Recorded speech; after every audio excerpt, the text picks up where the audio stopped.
My dear people of Southern Cameroons, this is a very grave day. It is a grave day because the tidings are not good. It is a grave day because there is so much that is beginning to show just how a good lot of us intend to define the struggle for the liberation of our homeland. My dear people of Southern Cameroons, we have all heard the news. We are all out. We are all disturbed. We are all shaken to the roots because the enemy is permanently at work. Yes, right now we are all crying everywhere like terrified cops because the enemy has hit us where it hurts most. I'd like to use this opportunity to recall that 2 communications back, I drew our attention to the fact that La République du Cameroun was doing everything to infiltrate even the ranks of the cabinet. And that once that is done, they are going to be able to terrorize us, to try to break this revolution from the top. Instead, I had stones being thrown at me. But I like to tell all of us this day, this moment, that the time now is not for us to engage in the blame game, because that is exactly what La République expects. We have all read the good book. What does the good book tell us? What does the Bible tell us? That when the devil wants to destroy a family, what do? They go for the strong man, because once they hit the strong man, they know that the sheep will be scattered all over the place and will be lost in total confusion. And in that confusion, what is going to happen? The enemy will triumph. Since the news broke out yesterday that our interim president and a good number of people in his cabinet have been arrested, a good lot of us immediately went to the rampage, doing what we know how to do best, launching accusations and counter-accusations, casting conspiracy theories, rather than coming together, rather than telling ourselves that this is the moment more than ever before, that we sink our differences, that we forget some of those evil things that struggle more to set us apart and come together like one person to try first of all to rescue our leaders before we begin asking questions. It's an unfortunate situation, but let me say this and say it very clearly, that our interim president, Sisi Kwayuk Tabe, Mr. Tassang Wilfred, and all the other people, Banfongalamfo, wherever they are, right now, they should be very disappointed at us. They should be very disturbed at us. They should be very frustrated because they will be telling themselves that it means if something really happened to them, definitely, and that it is the ultimate price that they were called upon to pay, it will mean perhaps this revolution will be completely disoriented and shaken to the point where we will not be able to pick up the pieces. My dear people of Southern Cameroons, this is the moment more than ever before for all of us, wherever we are, to rise on our feet and tell the world, and tell La République du Cameroun, and tell everyone that still needs to hear that the people of Southern Cameroons will never be stopped, that this revolution has only one bus stop, and that bus stop is Boya. This is the time more than ever before that we have to prove to our leaders that we, the people, can rise up at any given moment to fill the gap wherever there is, whenever there is any.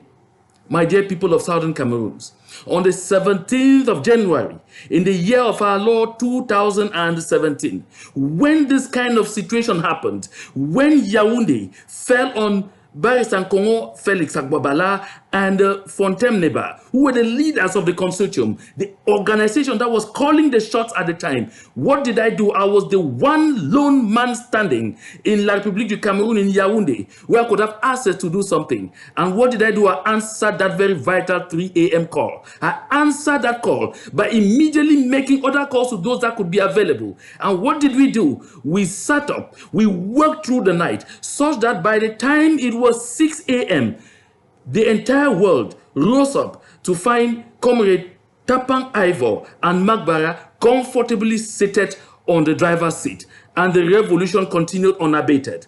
My dear brothers and sisters, this is the moment that we have to prove to the world more than ever before that we shall not be stopped, not by anyone at all. So right now, we are beginning to get a lot of information coming in. I know the latest one a good lot of us have had is that our leaders have been arrested by the Department of State Security, the DSS, in the federal capital, Abuja, in Nigeria, and that they are being questioned for expired papers and not for political reasons. I think at face value, this seems plausible and interesting, and we should all go to sleep that, of course, they are definitely going to release them the next day, especially as among them, we have Comrade Tasang, we have Comrade Fongalam, we have even Comrade Nalova and Comrade Eyambe Elias, who are refugees and who definitely all have refugee status in Nigeria.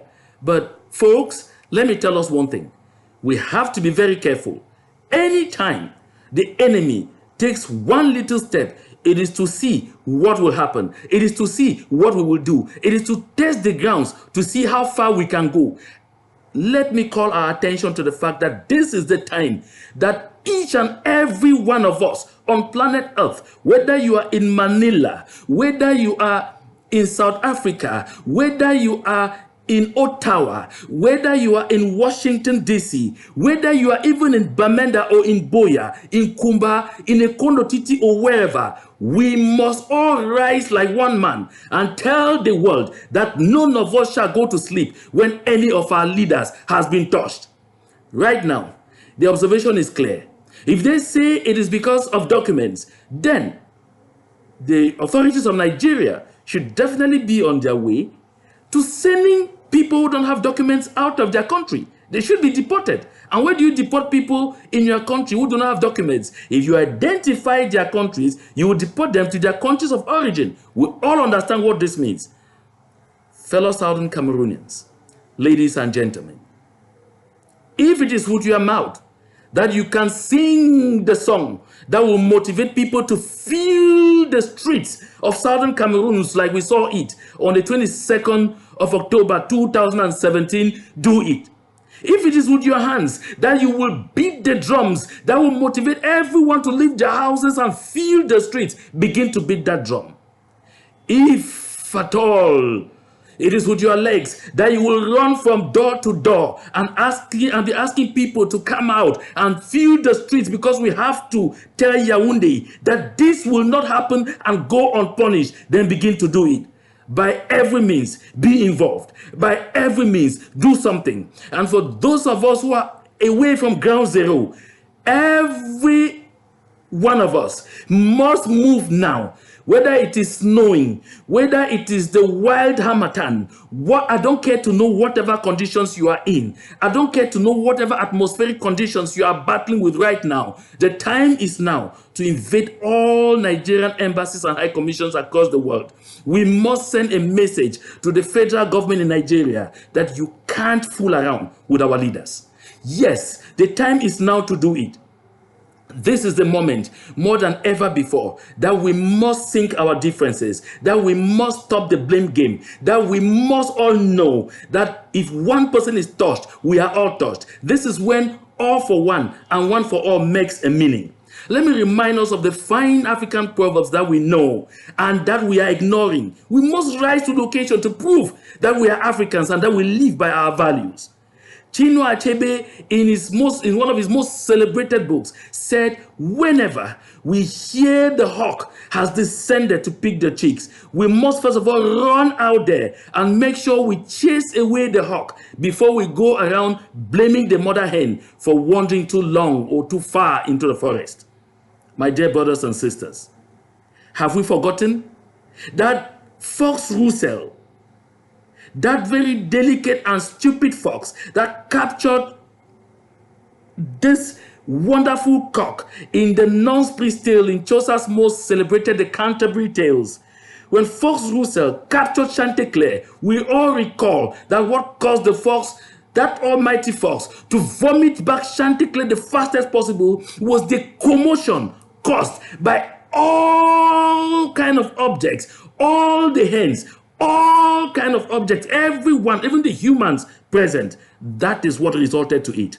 When the devil hits and attacks, he is watching to see if we will go crying around like terrified cops, to see if we know our right, if we will rise up like Elijah did in the book of Kings in the Bible and said, if I be a man of God, let fire come down from heaven and consume you and your 50. If we go crying, the devil celebrates. But when we rise like one man and begin to tell the devil out of the way, the devil runs away. Yes, because the devil likes to hear hard language. That is what sends him running. My dear brothers and sisters, let us stop the blame game. Let us put it behind us. In a struggle like the one we are in now, this is the most defining moment. This is the time when we know all the fine brains in Southern Cameroon will come together, will forget that they are Morisk, will forget that they are SCYL, will forget that they are AGC, will forget that they are ROA, that they are Consortium, that they are SCNC, will forget that they are whatsoever. They will only recall that they all are part of this interim government and that we must come together, and that the time for us to come together really is now, and show the world that though we quarrel in our house, no one should by any means dare us. No one should by any means mess up with us. So by this clarion call, I'm shouting at all of us on ground zero to come out of our shelves, to come out. Southern Cameroons must be grounded. Southern Cameroons must be grounded. Life must come to a standstill until this wickedness has been put to an end. Life must come to a standstill until Yaoundé understands that once they cross the red line, we will not take it anymore. My dear brothers and sisters of Southern Cameroons, I'm so packed with emotion, and I know that even some of us are beginning to feel ashamed of ourselves, that at this specific moment, instead of coming together, we are there propagating wasteful and evil messages. And let me tell each and every one of us, you who are sitting behind your keyboard right now and sending out those hate messages, know that if anything were to happen to our leaders, their blood will be on your hands. You who are taking your phone to call someone to say, oh, I'm celebrating because this has happened, my opponents are out of the way, know that even the blood of those who have already died will be on your hands. This is a time where we all sink our differences. This is the moment where we all rise like one man and tell the whole wide world that the Southern Cameroons shall be free, by hook or by crook, by power or by peace. The Southern Cameroons will be free, and that no one will mess around with any of our leaders and go away with it. I am so emotionally carried away. That is why you can see me even talking at some points with trembles. This is exactly what has never happened to me, that I feel generally composed when I talk to us. But my dear brothers and sisters, we must know that you cannot have a positive life and a negative mind. This is what George Mayer says, and this is effectively true. Let us be positive. Let us continue to be positive and positive alone. And trust me, we will get to the end. We must resist discouragement, because the greatest risk in life is to take no risk. Do you want to exit this world without a major achievement attached to your name? If your answer is yes, take no risk. But if your answer is no, arise now and do what you are supposed to do. We must come together. We must act now. And we must send a sound, clear, and very distinguished message to La République, to the Federal Republic of Nigeria, and to the world at large. God is with us.